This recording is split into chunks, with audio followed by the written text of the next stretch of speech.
ಪ್ರಿಯಾಂಕಾ ಖರ್ಗೆ ಅವರು ಮತ್ತೆ ಆರ್ಎಸ್ಎಸ್ ನಡುವಿನ ಸಂಘರ್ಷ ಅದ್ಯಾಕೋ ತಣ್ಣಗಾಗುವಂತ ಲಕ್ಷಣಗಳು ಕಾಣ್ತಾ ಇಲ್ಲ. ಸಮಯ ಸಿಕ್ಕಾಗಲೆಲ್ಲ ಸಂಘದ ವಿರುದ್ಧ ಸಮರಕ್ಕೆ ಸಜ್ಜಾಗುವ ಐಟಿ ಮಿನಿಸ್ಟರ್ ಆರ್ಎಸ್ಎಸ್ ವಿರುದ್ಧ ಮತ್ತೊಂದು ಬಿಗ್ ಬಾಂಬ್ ಅನ್ನ ಸೇರಿಸಿದ್ದಾರೆ. ಏನ್ ಗೊತ್ತಾ, ರಿಪೋರ್ಟ್ ನೋಡಿ.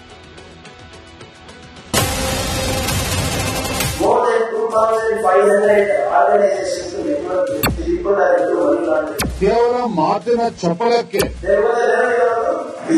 ಮತ್ತೆ ಮಾಧ್ಯಮಗಳಲ್ಲಿ ಸುದ್ದಿ ಆಗಬೇಕು. ಸಾವಿರಾರು ಕೋಟಿ ಇನ್ನೂ ಸಹ ಅಕೌಂಟ್ ಕೊಟ್ಟಿಲ್ಲ ಅಂದ್ರೆ ಹಣ ಎಲ್ಲಿಂದ ಬಂದಿದೆ?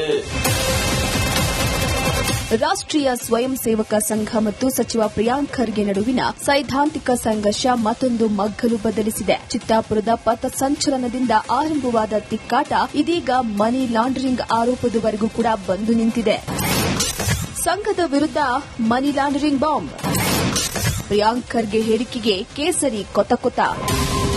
ರಾಷ್ಟ್ರೀಯ ಸ್ವಯಂ ಸೇವಕ ಸಂಘ 1925 ವಿಜಯದಶಮಿಯಂದು ಸ್ಥಾಪನೆಯಾದ ಈ ರಾಷ್ಟ್ರಭಕ್ತರ ಸಂಘಟನೆ 100 ವರ್ಷ ಪೂರೈಸಿದೆ. ಆರ್ಎಸ್ಎಸ್ಗೆ 100 ವರ್ಷ ಪೂರೈಸಿದ ಹಿನ್ನೆಲೆಯಲ್ಲಿ ಶುರುವಾದ ಪಥಸಂಚಲನ ಫೈಟ್ ಇದೀಗ ಮನಿ ಲಾಂಡರಿಂಗ್ ಆರೋಪದವರೆಗೂ ಕೂಡ ಬಂದು ನಿಂತಿದೆ. ಸಚಿವ ಪ್ರಿಯಾಂಕ್ ಖರ್ಗೆ ಮತ್ತೆ ಆರ್ಎಸ್ಎಸ್ನ ಹಣದ ಮೂಲವನ್ನ ಕೆದಕುತ್ತಿದ್ದಾರೆ. ಮೊದಲು ಗುರುದಕ್ಷಿಣೆಯನ್ನ ಗುರಿಯಾಗಿಸಿಕೊಂಡಿದ್ದ ಐಟಿ ಮಿನಿಸ್ಟರ್ ಇದೀಗ ಮನಿ ಲಾಂಡರಿಂಗ್ನ ಬಿಗ್ ಬಾಂಬ್ ಸಿಡಿಸಿದ್ದಾರೆ. More than 2,500 ಆರ್ಗನೈಸೇಷನ್ಸ್ ನೆಟ್ವರ್ಕ್ ಇದೆ. ಅಮೆರಿಕ ಇರ್ಬೋದು, ಇಂಗ್ಲೆಂಡ್ ಇರ್ಬೋದು, ಅಲ್ಲಿಂದ ದುಡ್ಡು ತಗೊಂಡು ನಾನು ಹೇಳ್ತಾ ಇದ್ದೀನಿ, these people are into money laundering. ಇವ್ರಿಗೆ ಎಲ್ಲಿಂದ ಬರ್ತಾ ಇದೆ ಸರ್ ಇಷ್ಟು ದುಡ್ಡು? ನಾವೇನ್ ಮಾಡ್ತಾ ಇದೀವಿ ಅಂದ್ರೆ ದೆವ್ವದ ನೆರಳ ಜೊತೆ ಜಗಳ ಆಡ್ತಾ ಇದೆ. ದೆವ್ವದ ನೆರಳು ಯಾವುದು? ಬಿಜೆಪಿ. ದೆವ್ವ ಯಾವುದು? ಸೊ ಈ ನೆರಳ ಜೊತೆ ಜಗಳ ಆಡೋದು ಬಿಟ್ಟು ನಾವು ದೆವ್ವ ಜೊತೆ ಜಗಳ ಆಡಿದ್ರೆ ಆಟೋಮ್ಯಾಟಿಕ್ ಆಗಿ ನಮ್ಮ ದೇಶ ಸುಧಾರಣೆ ಆಗುತ್ತೆ.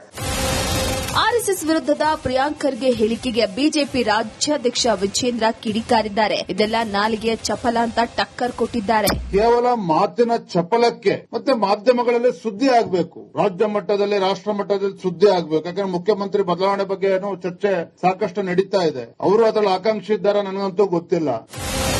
ಬಿಜೆಪಿ ನಾಯಕರು ಪ್ರಿಯಾಂಕ್ ವಿರುದ್ಧ ಮುಗಿಬೀಳ್ತಾ ಇದ್ದ ಹಾಗೆ ಸಿದ್ದರಾಮಯ್ಯ ಬಡದ ಹಿರಿಯ ನಾಯಕರು ಐಟಿ-ಬಿಟಿ ಮಿನಿಸ್ಟರ್ ಸಹಾಯಕ್ಕೆ ಧಾವಿಸಿದ್ದು ಹೀಗೆ. ಪ್ರಿಯಾಂಕಾ ಖರ್ಗೆ ಅವರು ಹೇಳಿರೋದ್ರಲ್ಲಿ ತಪ್ಪೇನಿಲ್ಲ. ಈಗ ಯಾರಾದರೂ ಒಂದು 100 ಕೋಟಿ ವ್ಯವಹಾರ ಹೆಚ್ಚು ಕಮ್ಮಿ ಇದ್ರೆ ಅವ್ರಿಗೆ ಮನಿ ಲಾಂಡ್ರಿಂಗ್ ಕೇಸಲ್ಲಿ ಹಾಕ್ತಾರೆ, ಪ್ರಿವೆನ್ಷನ್ ಆಫ್ PMLA ಕೇಸಲ್ಲಿ ಹಾಕ್ತಾರೆ. ಸಾವಿರಾರು ಕೋಟಿ 2,400 NGOಗಳು ಇರ್ತಕ್ಕಂಥ RSS ಇನ್ನೂ ಸಹ ಅಕೌಂಟ್ ಕೊಟ್ಟಿಲ್ಲ ಅಂದ್ರೆ ಹಣ ಎಲ್ಲಿಂದ ಬಂದಿದೆ? ಎಲ್ಲ ರಿಜಿಸ್ಟರ್ ಆಗಬೇಕಲ್ಲ, ಸಂಘಗಳೆಲ್ಲ ರಿಜಿಸ್ಟರ್ ಆಗ್ತಾವಲ್ಲ. ಇದರಲ್ಲಿ ಸಂಘಟನೆ ಇದೆ, ಇಟ್ಸ್ ಅ ರಿಜಿಸ್ಟರ್ ಆರ್ಗನೈಸೇಷನ್.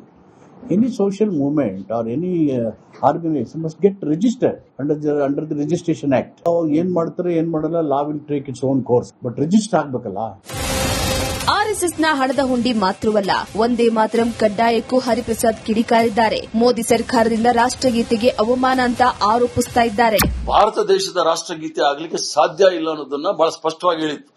ಇದು ಯಾಕೆ ಹೇಳ್ತಾ ಇದ್ದೀನಿ ಅಂತ ಹೇಳಿದ್ರೆ, ನೀವು ಎರಡನೇ ಪಂಕ್ತಿಯಲ್ಲಿ ನೋಡಿದಾಗ ಒಂದೇ ಮಾತರಂ ಅಂತ ಹೇಳುವಾಗ ಒಂದೇ ಶುಭ್ರ ಜೋಸ್ನಾ ಪುಲಕಿತ ಯಾಮಿನಿ ಅಂತ ಹೇಳಿ ಅದು ಮೊದಲನೇ ಪಂಕ್ತಿ ಆದ್ರೆ, ಎರಡನೇ ಪಂಕ್ತಿನಲ್ಲಿ ಸಪ್ತಕೋಟಿ ಕಂಠ ಕಲಕಲ ಅಂತ ಹೇಳ್ತಕ್ಕಂಥದ್ದು ಅಂದ್ರೆ 7 ಕೋಟಿ ಬೆಂಗಾಲಿಗಳ ಕಂಠ ಕಲಕಲ ಅಂತಕ್ಕಂಥದ್ದು ಬೆಂಗಾಲಿಗೆ ಮಾತ್ರ ಸೀಮಿತವಾಗಿದ್ದು.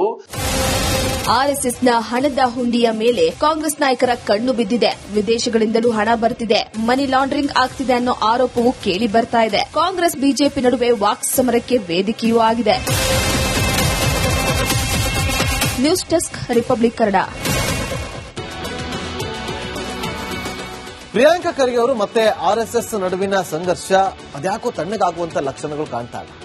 ಸಮಯ ಸಿಕ್ಕಾಗಲೆಲ್ಲ ಸಂಘದ ವಿರುದ್ಧ ಸಮರಕ್ಕೆ ಸಜ್ಜಾಗುವ ಐಟಿ ಮಿನಿಸ್ಟರ್ ಆರ್ಎಸ್ಎಸ್ ವಿರುದ್ಧ ಮತ್ತೊಂದು ಬಿಗ್ ಬಾಂಬ್ ಅನ್ನ ಸೇರಿಸಿದ್ದಾರೆ. ಏನ್ ಗೊತ್ತಾ, ರಿಪೋರ್ಟ್ ನೋಡಿ. More than 2,500 ಆರ್ಗನೈಸೇಷನ್ಸ್ ನೆಟ್ವರ್ಕ್ ಇದೆ. People are into money laundering. ಕೇವಲ ಮಾತಿನ ಚಪಲಕ್ಕೆ ದೆವ್ವದ ನೆರಳು ಯಾವುದು? ಬಿಜೆಪಿ. ಮತ್ತೆ ಮಾಧ್ಯಮಗಳಲ್ಲಿ ಸುದ್ದಿ ಆಗಬೇಕು. ಸಾವಿರಾರು ಕೋಟಿ ಇನ್ನೂ ಸಹ ಅಕೌಂಟ್ ಕೊಟ್ಟಿಲ್ಲ ಅಂದ್ರೆ ಹಣ ಎಲ್ಲಿಂದ ಬಂದಿದೆ? ರಾಷ್ಟ್ರೀಯ ಸ್ವಯಂ ಸೇವಕ ಸಂಘ ಮತ್ತು ಸಚಿವ ಪ್ರಿಯಾಂಕ್ ಖರ್ಗೆ ನಡುವಿನ ಸೈದ್ಧಾಂತಿಕ ಸಂಘರ್ಷ ಮತ್ತೊಂದು ಮಗ್ಗಲು ಬದಲಿಸಿದೆ. ಚಿತ್ತಾಪುರದ ಪಥಸಂಚಲನದಿಂದ ಆರಂಭವಾದ ತಿಕ್ಕಾಟ ಇದೀಗ ಮನಿ ಲಾಂಡರಿಂಗ್ ಆರೋಪದವರೆಗೂ ಕೂಡ ಬಂದು ನಿಂತಿದೆ. ಸಂಘದ ವಿರುದ್ಧ ಮನಿ ಲಾಂಡರಿಂಗ್ ಬಾಂಬ್, ಪ್ರಿಯಾಂಕ್ ಖರ್ಗೆ ಹೇಳಿಕೆಗೆ ಕೇಸರಿ ಕೊತ. ರಾಷ್ಟ್ರೀಯ ಸ್ವಯಂ ಸೇವಕ ಸಂಘ 1925 ವಿಜಯದಶಮಿಯಂದು ಸ್ಥಾಪನೆಯಾದ ಈ ರಾಷ್ಟ್ರಭಕ್ತರ ಸಂಘಟನೆ 100 ವರ್ಷ ಪೂರೈಸಿದೆ. ಆರ್ಎಸ್ಎಸ್ಗೆ 100 ವರ್ಷ ಪೂರೈಸಿದ ಹಿನ್ನೆಲೆಯಲ್ಲಿ ಶುರುವಾದ ಪಥಸಂಚಲನ ಫೈಟ್ ಇದೀಗ ಮನಿ ಲಾಂಡರಿಂಗ್ ಆರೋಪದವರೆಗೂ ಕೂಡ ಬಂದು ನಿಂತಿದೆ. ಸಚಿವ ಪ್ರಿಯಾಂಕ್ ಖರ್ಗೆ ಮತ್ತೆ ಆರ್ಎಸ್ಎಸ್ನ ಹಣದ ಮೂಲವನ್ನ ಕೆದಕುತ್ತಿದ್ದಾರೆ. ಮೊದಲು ಗುರುದಕ್ಷಿಣೆಯನ್ನ ಗುರಿಯಾಗಿಸಿಕೊಂಡಿದ್ದ ಐಟಿ ಮಿನಿಸ್ಟರ್ ಇದೀಗ ಮನಿ ಲಾಂಡರಿಂಗ್ನ ಬಿಗ್ ಬಾಂಬ್ ಸಿಡಿಸಿದ್ದಾರೆ. ಮೋರ್ ದೆನ್ 2500 ಆರ್ಗನೈಸೇಷನ್ಸ್ ನೆಟ್ವರ್ಕ್ ಇದೆ. ಅಮೆರಿಕ ಇರ್ಬೋದು, ಇಂಗ್ಲೆಂಡ್ ಇರ್ಬೋದು, ಅಲ್ಲೆಲ್ಲಿಂದ ದುಡ್ಡು ತಗೊಂಡು ನಾನು ಹೇಳ್ತಾ ಇದ್ದೀನಿ, these people are into money laundering. ಇವ್ರಿಗೆ ಎಲ್ಲಿಂದ ಬರ್ತಾ ಇದೆ ಸರ್ ಇಷ್ಟು ದುಡ್ಡು? ನಾವೇನ್ ಮಾಡ್ತಾ ಇದೀವಿ ಅಂದ್ರೆ ದೆವ್ವದ ನೆರಳ ಜೊತೆ ಜಗಳ ಆಡ್ತಾ ಇದೆ. ದೆವ್ವದ ನೆರಳು ಯಾವುದು? ಬಿಜೆಪಿ. ದೆವ್ವ ಯಾವುದು? ಆರ್ಎಸ್ಎಸ್. ಸೊ ಈ ನೆರಳ ಜೊತೆ ಜಗಳ ಆಡೋದು ಬಿಟ್ಟು ನಾವು ದೆವ್ವ ಜೊತೆ ಜಗಳ ಆಡಿದ್ರೆ ಆಟೋಮ್ಯಾಟಿಕ್ ಆಗಿ ನಮ್ಮ ದೇಶ ಸುಧಾರಣೆ ಆಗುತ್ತೆ. ಆರ್ಎಸ್ಎಸ್ ವಿರುದ್ಧದ ಪ್ರಿಯಾಂಕ್ ಖರ್ಗೆ ಹೇಳಿಕೆಗೆ ಬಿಜೆಪಿ ರಾಜ್ಯಾಧ್ಯಕ್ಷ ವಿಜೇಂದ್ರ ಕಿಡಿಕಾರಿದ್ದಾರೆ. ಇದೆಲ್ಲ ನಾಲಿಗೆಯ ಚಪಲ ಅಂತ ಟಕ್ಕರ್ ಕೊಟ್ಟಿದ್ದಾರೆ. ಕೇವಲ ಮಾತಿನ ಚಪಲಕ್ಕೆ ಮತ್ತೆ ಮಾಧ್ಯಮಗಳಲ್ಲಿ ಸುದ್ದಿ ಆಗಬೇಕು, ರಾಜ್ಯ ಮಟ್ಟದಲ್ಲಿ ರಾಷ್ಟ್ರ ಮಟ್ಟದಲ್ಲಿ ಸುದ್ದಿ ಆಗಬೇಕು. ಯಾಕಂದ್ರೆ ಮುಖ್ಯಮಂತ್ರಿ ಬದಲಾವಣೆ ಬಗ್ಗೆ ಚರ್ಚೆ ಸಾಕಷ್ಟು ನಡೀತಾ ಇದೆ. ಅವರು ಅದರಲ್ಲಿ ಆಕಾಂಕ್ಷಿ ಇದ್ದಾರಾ ನನಗಂತೂ ಗೊತ್ತಿಲ್ಲ. ಬಿಜೆಪಿ ನಾಯಕರು ಪ್ರಿಯಾಂಕ್ ವಿರುದ್ಧ ಮುಗಿಬೀಳ್ತಾ ಇದ್ದ ಹಾಗೆ ಸಿದ್ದರಾಮಯ್ಯ ಬಡದ ಹಿರಿಯ ನಾಯಕರು ಐಟಿ-ಬಿಟಿ ಮಿನಿಸ್ಟರ್ ಸಹಾಯಕ್ಕೆ ಧಾವಿಸಿದ್ದು ಹೀಗೆ. ಪ್ರಿಯಾಂಕಾ ಖರ್ಗೆ ಅವರು ಹೇಳಿರೋದ್ರಲ್ಲಿ ತಪ್ಪೇನಿಲ್ಲ. ಈಗ ಯಾರಾದರೂ ಒಂದು 100 ಕೋಟಿ ವ್ಯವಹಾರ ಹೆಚ್ಚು ಕಮ್ಮಿ ಇದ್ರೆ ಅವ್ರಿಗೆ ಮನಿ ಲಾಂಡ್ರಿಂಗ್ ಕೇಸಲ್ಲಿ ಹಾಕ್ತಾರೆ, ಪ್ರಿವೆನ್ಷನ್ ಆಫ್ PMLA ಕೇಸಲ್ಲಿ ಹಾಕ್ತಾರೆ. ಸಾವಿರಾರು ಕೋಟಿ 2400 NGOಗಳು ಇರ್ತಕ್ಕಂಥ RSS ಇನ್ನೂ ಸಹ ಅಕೌಂಟ್ ಕೊಟ್ಟಿಲ್ಲ ಅಂದ್ರೆ ಹಣ ಎಲ್ಲಿಂದ ಬಂದಿದೆ? ಎಲ್ಲ ರಿಜಿಸ್ಟರ್ ಆಗಬೇಕಲ್ಲ, ಸಂಘಗಳೆಲ್ಲ ರಿಜಿಸ್ಟರ್ ಆಗ್ತಾವಲ್ಲ. ದಲಿತ ಸಂಘಟನೆ ಇದೆ, it's a register organisation. Any social movement or any organisation must get registered under the registration act. ಏನ್ ಮಾಡ್ತಾರೆ ಏನ್ ಮಾಡಲ್ಲ, law will take its own course, but register ಆಗ್ಬೇಕಲ್ಲ. ಆರ್ಎಸ್ಎಸ್ನ ಹಣದ ಹುಂಡಿ ಮಾತ್ರವಲ್ಲ, ಒಂದೇ ಮಾತರಂ ಕಡ್ಡಾಯಕ್ಕೂ ಹರಿಪ್ರಸಾದ್ ಕಿಡಿಕಾರಿದ್ದಾರೆ. ಮೋದಿ ಸರ್ಕಾರದಿಂದ ರಾಷ್ಟ್ರಗೀತೆಗೆ ಅವಮಾನ ಅಂತ ಆರೋಪಿಸ್ತಾ ಇದ್ದಾರೆ. ಭಾರತ ದೇಶದ ರಾಷ್ಟ್ರಗೀತೆ ಆಗ್ಲಿಕ್ಕೆ ಸಾಧ್ಯ ಇಲ್ಲ ಅನ್ನೋದನ್ನ ಬಹಳ ಸ್ಪಷ್ಟವಾಗಿ ಹೇಳಿತ್ತು. ಇದು ಯಾಕೆ ಹೇಳ್ತಾ ಇದ್ದೀನಿ ಅಂತ ಹೇಳಿದ್ರೆ, ನೀವು ಎರಡನೇ ಪಂಕ್ತಿಯಲ್ಲಿ ನೋಡಿದಾಗ ಒಂದೇ ಮಾತರಂ ಅಂತ ಹೇಳುವಾಗ ಒಂದೇ ಶುಭ್ರ ಜೋಸ್ನಾ ಪುಲಕಿತ ಯಾಮಿನಿ ಅಂತ ಹೇಳಿ ಅದು ಮೊದಲನೇ ಪಂಕ್ತಿ ಆದ್ರೆ, ಎರಡನೇ ಪಂಕ್ತಿನಲ್ಲಿ ಸಪ್ತಕೋಟಿ ಕಂಠ ಕಲಕಲ ಅಂತ ಹೇಳ್ತಕ್ಕಂಥದ್ದು ಅಂದ್ರೆ 7 ಕೋಟಿ ಬೆಂಗಾಲಿಗಳ ಕಂಠ ಕಲಕಲ ಅಂತಕ್ಕಂಥದ್ದು ಬೆಂಗಾಲಿಗೆ ಮಾತ್ರ ಸೀಮಿತವಾಗಿದ್ದು. ಆರ್ಎಸ್ಎಸ್ನ ಹಣದ ಹುಂಡಿಯ ಮೇಲೆ ಕಾಂಗ್ರೆಸ್ ನಾಯಕರ ಕಣ್ಣು ಬಿದ್ದಿದೆ. ವಿದೇಶಗಳಿಂದಲೂ ಹಣ ಬರ್ತಿದೆ, ಮನಿ ಲಾಂಡರಿಂಗ್ ಆಗ್ತಿದೆ ಅನ್ನೋ ಆರೋಪವೂ ಕೇಳಿ ಬರ್ತಾ ಇದೆ. ಕಾಂಗ್ರೆಸ್ ಬಿಜೆಪಿ ನಡುವೆ ವಾಕ್ ಸಮರಕ್ಕೆ ವೇದಿಕೆಯೂ ಆಗಿದೆ. News desk, republic Kannada.